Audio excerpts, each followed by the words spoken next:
Hello everyone, welcome to Vandana academy. तो CTET का notification भी आपका आ गया है, फॉर्म भी आप लोगों ने फिल कर दिया होगा। अब आपके पास मात्र 2 महीने का टाइम है, यानी आपके पास 60 दिन है। इन 60 दिनों में आपको क्या रणनीति अपनानी है, किस तरीके से एक स्मार्ट स्टडी आप कर सकते हैं ताकि आपका सीटेट पहली बार में ही क्लियर हो जाए और साथ ही साथ आप एक अच्छे स्कोर कर सके।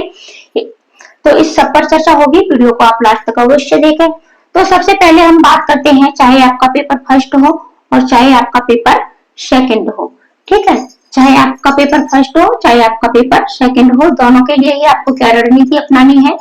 तो सबसे पहले आपको एनसीईआरटी आपको अवश्य अपनी पढ़नी है। और एनसीईआरटी देखो, पेपर सेकंड के लिए एनसीईआरटी आपको किस तरीके से पढ़नी है, इसमें आपको 3 सब्जेक्ट मिलेंगे, हिस्ट्री, ठीक है, ज्योग्राफी और पॉलिटी। और ये आपको 6, 7, 8 इन तीनों क्लासों की पढ़नी है।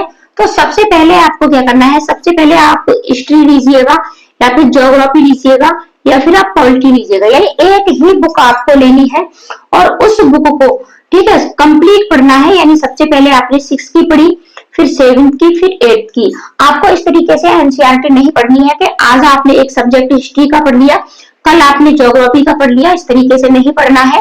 आपको कंप्लीट 6, 7, 8 तीनों क्लासों की पहले एक सब्जेक्ट लीजिएगा।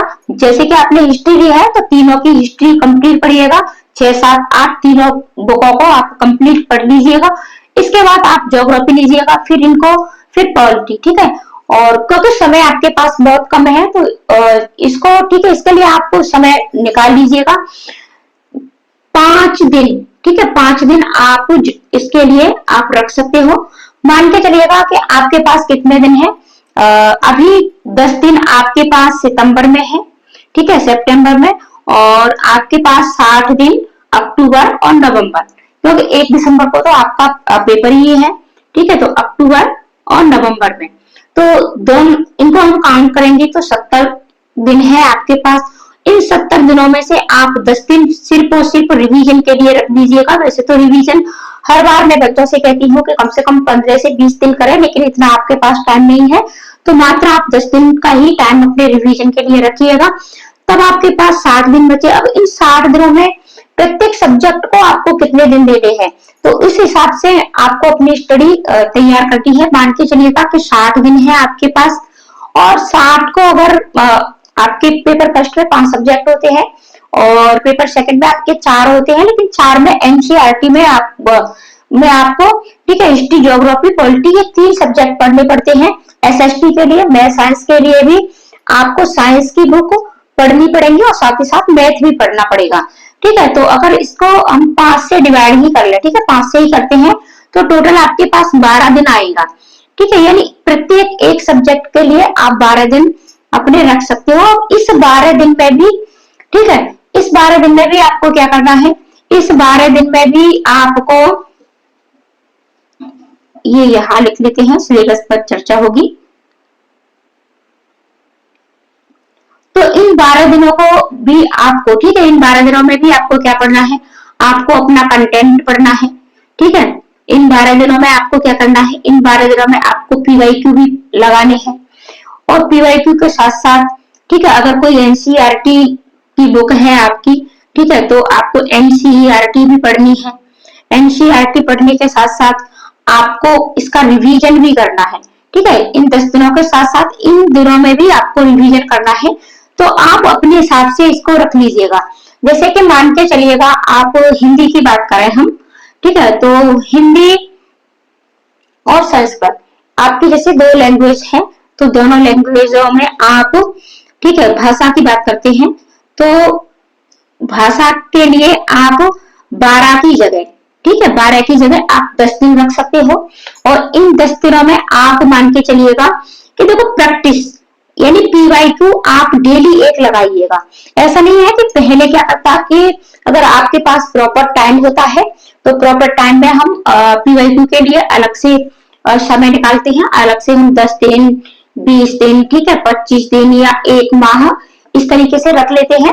लेकिन अब हमारे पास टाइम नहीं है, तो अब या तो आप पूरे 12 रख लीजिएगा या फिर आप पूरे 10 रख लीजिएगा। तो इसमें आपको क्या करना है, आपको इसमें जो भी कंटेंट है आपका, ठीक है, जो भी कंटेंट है, तो जो भी पेडागोजी के 15 प्रश्न बनते हैं उसको आपको अवश्य पढ़ना है, ठीक है। तो कंटेंट वीडियो भी आपको दी जा चुकी है, आप प्ले लिस्ट में 2024-25 नाम से प्लेलिस्ट है आपकी हिंदी पेडागोजी कंटेंट वीडियो, ठीक है, वहां से देख सकते हो। और भाषा के अंतर्गत क्या क्या पढ़ना है, ये 70 वीडियो आपको डेली मिलती रहेंगी। आज सिर्फ हम इसी पर चर्चा करते हैं। तो कंटेंट, ठीक है, तो 15 नंबर आपके यहाँ से बनते हैं। आप 10 दिन में अपना कंटेंट पूरा करिएगा और इसको पूरा करने के साथ साथ एक प्रैक्टिस सेट, ठीक है, एक प्रैक्टिस सेट डेली लगाइएगा, ठीक है। हिंदी का प्रैक्टिस सेट डेली एक आपको अवश्य लगाना है प्रत्येक सब्जेक्ट के, यानी आपके 5 सब्जेक्ट हैं तो आपको एक प्रीवियस ईयर्स का प्रैक्टिस पेपर आप लीजिएगा और उसे पूरा सॉल्व करना है, ठीक है, आपको पूरा सॉल्व करना है। चाहे तो आप जब आपने हिंदी पढ़ी है तो तब सिर्फ हिंदी कर लीजिएगा, अगर आपने ईवीएस पढ़ी है तो ईवीएस का उस टाइम कर लीजिएगा, या फिर आप इस तरीके से कर सकते हो कि आपने, ठीक है, कितने घंटे की, कि जैसे आपने पूरे दिन में पढ़ाई की है, ठीक है, आपने अपनी सीडीपी भी पढ़ी है, हिंदी भी पढ़ ली है, ठीक है, हिंदी के साथ यानी आपने अपने 5 सब्जेक्ट पढ़ लिए हैं, ईवीएस भी पढ़नी है, ईवीएस के बाद आपने अपनी दोनों लैंग्वेज भी पढ़ ली है। तो इन सबको पढ़ने के बाद शाम के समय, ठीक है, शाम के समय या फिर दोपहर जब भी आपको टाइम मिले तब आप एक प्रीवियस ईयर्स का कोई भी प्रश्न पत्र लीजिएगा और उसे पूरा सॉल्व करना है आपको, यानी आपको पूरा सॉल्व करना है। आपको सीडीपी भी सॉल्व करनी है, हिंदी भी, ईवीएस भी, लैंग्वेज अपनी दोनों। इस तरीके से आप इसको करिएगा, यानी प्रैक्टिस आपको डेली लगानी है।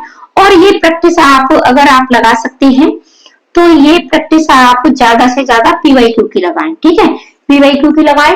और बात पेपर फर्स्ट की एनसीईआरटी की करते हैं, तो पेपर फर्स्ट की एनसीईआरटी आपको 3, 4, 5 की किताबें पढ़नी है और इन्हें आप चाहे, ठीक है, देखो अब इस टाइम आपको ज्यादा पढ़ाई के लिए टाइम देना पड़ेगा, कम से कम 6 से 7 घंटे की पढ़ाई आपको अवश्य करनी होगी। तो अगर आप चाहें तो इन पूरा तीनों किताबों को एक दिन में ही पूरा कर सकते हो, और एक दिन में नहीं कर सकते हो तो 2 दिन में इन्हें अवश्य आप पूरा पढ़ लें, ठीक है। और 2 दिन में पढ़ने के बाद फिर से आप इसको रिवीजन भी कर सकते हो। तो एनसीईआरटी आपको अवश्य पढ़नी है, इसको छोड़ना नहीं है। एनसीईआरटी आप ईवीएस के लिए 15 नंबर आपके यहाँ से पूरे ईवीएस से ही पूछे जाते हैं, तो इसको आपको छोड़ना नहीं है। साथ ही साथ डेली एक प्रैक्टिस लगाएं, ठीक है, पीवाईक्यू की प्रैक्टिस आपको लगानी है। तो 2011 से और 2024, ठीक है, ये आपको प्रीवियस ईयर्स के प्रश्न पत्र चाहे तो आपको 2011 से शुरू कर सकते हैं, चाहे तो आप 2024 से उल्टा क्रम से, ठीक है, उल्टे क्रम में शुरू कर सकते हैं, ये आप अपने हिसाब से लीजिएगा। लेकिन मैं आपको बता दूं कि लास्ट जो आपके 5 साल के प्रीवियस ईयर्स के जो भी पीवाईक्यू है, इन्हें आप कम से कम एक ही पीवाईक्यू को, ठीक है, एक ही पीवाईक्यू को कम से कम 3 बार अवश्य लगाएं, ठीक है। जैसे आपने 2024 का अभी जुलाई वाला प्रैक्टिस लिया है, इसको आज लगा लिया है, ठीक है, इसको आप 2-3 दिन बाद फिर से लगाइएगा 2024 वाला, जुलाई वाला ही, और फिर इसको एक बार फिर से आपको लगाना है। तो कम से कम एक प्रैक्टिस को 3 बार आप अवश्य लगाएं, एक ही पीवाईक्यू को। और जब हम कम से कम 3 बार 4 बार लगा लेते हैं तो ये हमारी प्रैक्टिस होती है। और सिर्फ एक ही बार हम जब प्रीवियस ईयर्स का कोई भी पीवाईक्यू और उसको सॉल्व करते हैं तो वो हमारी प्रैक्टिस नहीं होती है, सिर्फ उसको सॉल्व करना हो जाता है। प्रैक्टिस का अर्थ है कि जो भी प्रश्न हमने प्रैक्टिस की है, जो भी पढ़ा है, अगर उससे रिलेटेड या वही क्वेश्चन आपका एग्जाम में आता है तो वो आपका छूटना नहीं चाहिए, ठीक है। और एनसीईआरटी भी आपको देखो 2 बार तो अवश्य ही पढ़नी है, आप ज्यादा बार पढ़ सकते हो, तो ये आपके ऊपर डिपेंड है। तो मेन चीज आपकी हो गई, ठीक है, कि पीवाईक्यू आपको डेली लगाना है, पीवाईक्यू के साथ साथ आपको एनसीईआरटी भी पढ़नी है, अवश्य पढ़नी है, कंटेंट अपना क्लियर करना है। साथ ही साथ टैग वर्ड्स, ठीक है, टैग वर्ड्स की भी वीडियो आपको मिल चुकी है, सारी क्लास आपको दी जा चुकी है, लेकिन ये फिर से मिलेगी, आपको सभी तैयारी फिर से कराई जाएगी।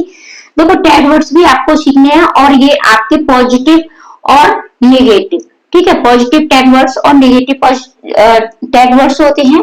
तो टैग वर्ड्स अवश्य आप सीख लें, ठीक है, क्योंकि बहुत से बच्चे तैयारी तो करते रहते हैं लेकिन उनको ये पता ही नहीं होता है कि सीटेट में टैग वर्ड्स भी होते हैं टैग वर्ड्स पर ही आधारित, यानी आपका जो भी पेडागोजी के 75 नंबर, देखो 75 नंबर जो आपके आते हैं पेडागोजी के, ये पूरे के पूरे नंबर आपके इन टैग वर्ड्स पर ही आधारित होते हैं। और टैग वर्ड्स में आपको कुछ आपके कठिन वर्ड्स भी होते हैं, तो इन कठिन वर्ड्स को भी आपको अवश्य सीखना है। साथ ही साथ एक बेस्ट टाइम टेबल बनाना है आपको अपना, ठीक है, बेस्ट टाइम टेबल बनाना है जो भी आपको ठीक लगे। अगर आप मेरे हिसाब से चलना चाहिए तो देखो मैं आपको बता दूं कि इसके लिए प्रॉपर टाइम क्या है। तो प्रॉपर टाइम आप मान के चलिए सुबह, सुबह के टाइम आप 4 से और 6 बजे तक का टाइम अपने लिए रख सकते हो सुबह। और ये टाइम आप तो यहाँ कोई भी प्रैक्टिस सेट नहीं लगाए, ठीक है, और यहाँ आप रिवीजन कर सकते हो। और रिवीजन के साथ साथ आपको और क्या करना है, रिवीजन के साथ साथ आप यहाँ अपना कंटेंट जो भी आपके पास बुक है, जो भी आपके नोट्स हैं, वहां से आपको सिर्फ और सिर्फ पढ़ना है सुबह के टाइम, ठीक है। और सुबह के बाद आप अगर हाउस वाइफ है तो जल्दी से अपना काम, ठीक है, जल्दी जल्दी काम करने की कोशिश करके। और आपको दोपहर में, ठीक है, दोपहर में भी आपको कम से कम 2 घंटे की पढ़ाई अवश्य करनी है जब आप फ्री रहते हो। चाहे आपका ये 2 से 4 का टाइम भी हो सकता है, ठीक है, 12 से 2 का टाइम भी हो सकता है, या फिर आपका 4 से 6 का टाइम भी हो सकता है। इतना टाइम आपको दीजिएगा। अब बात करते हैं शाम की या फिर रात की, ठीक है। तो यहाँ आप हर हालत में 9 बजे तक फ्री होने की कोशिश करिएगा, और 9 से 12, ठीक है, 9 से 12 यहाँ आप 3 घंटे का समय अपने आप को अवश्य दीजिएगा। तो इस तरीके से अगर आप स्टडी करोगे, इस तरीके से आप पढ़ाई करोगे, और देखो शाम के टाइम आप अपनी प्रैक्टिस भी लगा सकते हो, आप अपना रिवीजन कर सकते हो, बुक पढ़ सकते हो, जो भी आपका कोई टॉपिक है तो अपना टॉपिक क्लियर कर सकते हो। दोपहर के समय भी आपका जो भी टॉपिक है जो क्लियर नहीं हो रहा है तो आप यूट्यूब की मदद ले सकते हो। तो इस तरीके से आप एक टाइम बेस्ट टाइम टेबल, आप देखो कोई भी टाइम टेबल है, तो अगर ये टाइम टेबल मैंने आपको बता दिया है, हो सकता है ये मेरे लिए बेस्ट हो, आपके लिए नहीं हो। तो सब लोगों को अपने अपने हिसाब से अपना अपना टाइम टेबल सेट करना है, लेकिन इस टाइम टेबल में आपका 6 से 7 घंटे अवश्य होने चाहिए, ठीक है। इतने घंटे आपको अवश्य देने हैं क्योंकि आपके पास समय बहुत कम है। और देखो मैंने पहले कई बार आपको बताया था कि सीटेट आपका दिसंबर में अवश्य हो जाएगा, दिसंबर में नहीं भी हुआ तो आपको जनवरी में देखने को मिल जाएगा, लेकिन ये तो आपको 1 दिसंबर को ही देखने को मिल गया। दिसंबर लास्ट में सब लोग सोचे हुए थे कि ये अगर दिसंबर में होगा तो लास्ट में होगा, लेकिन ऐसा नहीं हुआ है, तो ये होगा, ठीक है। इसके बाद आपको अपना सिलेबस भी लिख लेना है, कहीं अवश्य डाउनलोड कर लीजिएगा, लिख लीजिएगा, और डेली एक टॉपिक लीजिएगा, ठीक है, डेली एक टॉपिक लीजिएगा अपना, और उस टॉपिक को क्लियर करिएगा। और उस टॉपिक से संबंधित आप अपने इस पर क्या करना है, आपको इसी पर आपको पीवाईक्यू लगाने हैं, यानी पीवाईक्यू का इस पर आपको प्रैक्टिस लगानी है, ठीक है, प्रैक्टिस करनी है आपको। तो जो भी आपने टॉपिक पढ़ा है उस टॉपिक पर प्रैक्टिस लगाइएगा। तो ये सारी चीजें थी कि आपको एनसीईआरटी अवश्य पढ़नी है, पीवाईक्यू की प्रैक्टिस ज्यादा से ज्यादा करिएगा, टैग वर्ड्स, हार्ड वर्ड्स, एक बेस्ट टाइम टेबल, और साथ ही साथ आपका सिलेबस। अब देखो अगर ये सारी चीजें आप अपनाते हो तो आप अवश्य ही सीटेट में पास हो गए, और आपका 1 से 20 प्लस नंबर, ठीक है, 1 से 20 प्लस आप नंबर भी गेन अवश्य करोगे। और इसके साथ साथ आप अपनी भाषा पर पकड़ बनाइएगा। देखो भाषा में ज्यादा कुछ भी नहीं आता है, भाषा में आपके दोनों भाषाओं की बात करें तो दोनों भाषाओं में आपके गद्य और पद्य से जो प्रश्न छाटने के लिए आते हैं तो ये आपके 15-15 नंबर के आते हैं, और 15-15 नंबर यानी 30 नंबर आप आराम से लेके आ सकते हो। फिर बात करते हैं पेडागोजी की। तो पेडागोजी की अगर आपने अच्छे से, ठीक है, अगर आप अच्छे से क्लास देखी है हमारी, जितने भी हम प्रैक्टिस सेट लगवाती हूँ मैं हिंदी के सीडीपी के सभी, तो पूर्ण पेडागोजी के साथ लगवाती हूँ आपको। तो आप ज्यादा से ज्यादा प्रैक्टिस लगाइएगा, जितनी ज्यादा आप प्रैक्टिस लगाओगे उतनी ही आपके पेडागोजी पर पकड़ बनेगी। और प्रैक्टिस लगाने से आपके टैग वर्ड्स भी क्लियर हो जाते हैं, आपके हार्ड वर्ड्स भी क्लियर हो जाते हैं, पेडागोजी पर पकड़ बनती है। और साथ ही साथ सीडीपी पर अपना विशेष ध्यान दीजिएगा, क्योंकि एक बार सीडीपी आपकी मजबूत हो जाती है तो सीडीपी मजबूत हो जाने के साथ में आपके जो 75 नंबर, ठीक है, 75 नंबर जो पेडागोजी के सीटेट में मिलते हैं, ये आपको पूरे पूरे नंबर मिलते हैं और फिर सीटेट पास करने से आपको कोई नहीं रोक सकता है, आप एक अच्छा स्कोर कर सकते हैं। तो ये 60 दिन की एक स्मार्ट रणनीति थी जो मैंने अपने हिसाब से आपको बताई है। आपको ये कैसी लगी है कमेंट करके अवश्य बताएं, और वीडियो अगर आपको अच्छी लगे तो अपने दोस्तों को शेयर भी अवश्य कर दें।